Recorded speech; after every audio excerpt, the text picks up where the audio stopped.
There's nothing more infuriating. Well, embarrassed, no.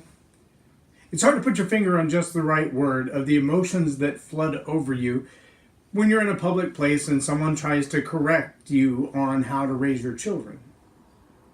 Because it's such a daunting task to begin with. It's hard to raise them without sometimes wanting to strangle them, but you love them, and so you don't really want to do that. And it's hard to raise them when they just will not do what you expect them to do or want them to do or tell them 1,000 times to do.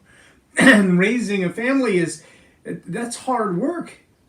I believe it was Dobson. It may not have been Dobson. It was one of those parenting gurus who wrote a book called Parenting is Not for Sissies. And I agree 100%. But yesterday I got to see two photos on Facebook that I would say were a bit of a redeeming quality for me. And I think as parents and leaders, there's an opportunity for you to look for the same kind of thing.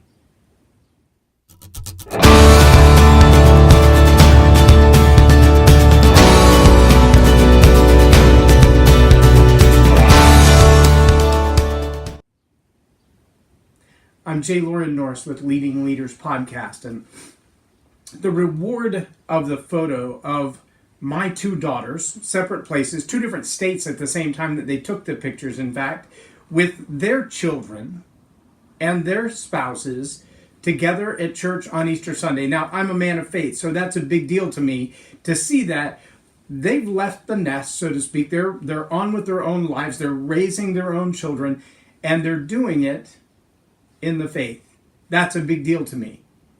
See, as a leader, what we want to see, what we desire to see, what we are emblazoned and impassioned to see, is that what we've led them to do, what we've inspired them to do, our children, our team leads, our team members, is that the advice and the insights and the ideas that we share with them are taken hold of and applied.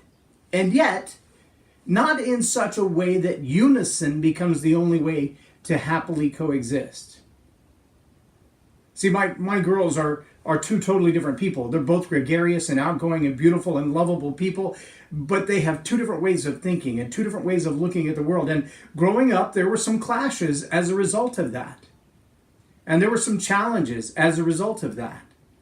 And my two boys are right now in that phase of both figuring out who they are independently, all on their own, to say, this is who I am, and this is what I want to be when I grow up, and this is what I'm going to do with my life, and where I want to be in my career, and how I want to raise my family, and they're figuring that out.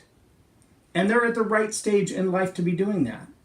If they're still doing that 5 or 6 years from now, it's going to be a challenge for them and for us in our relationship, because they're going to be late in the curve of getting themselves together. You know, you have team members who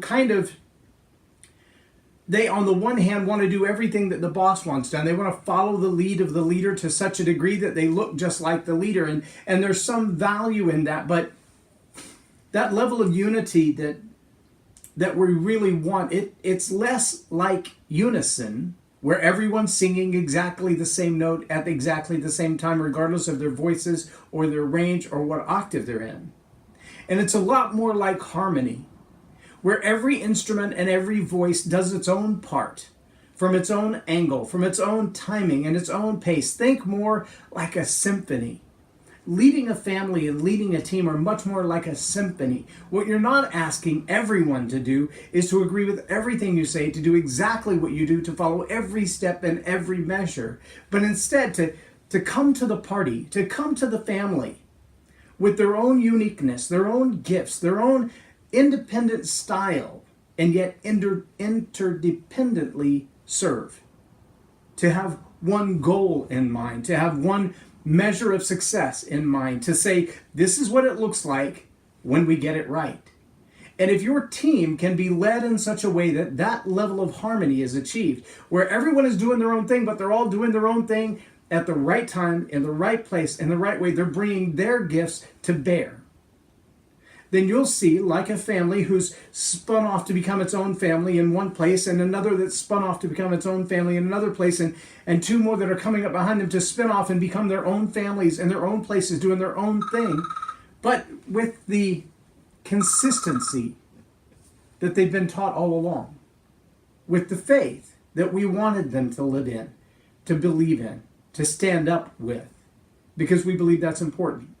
When your team reaches the place where they can achieve one goal, but do it in harmony, interdependently, then you'll know as a leader you have succeeded in your job.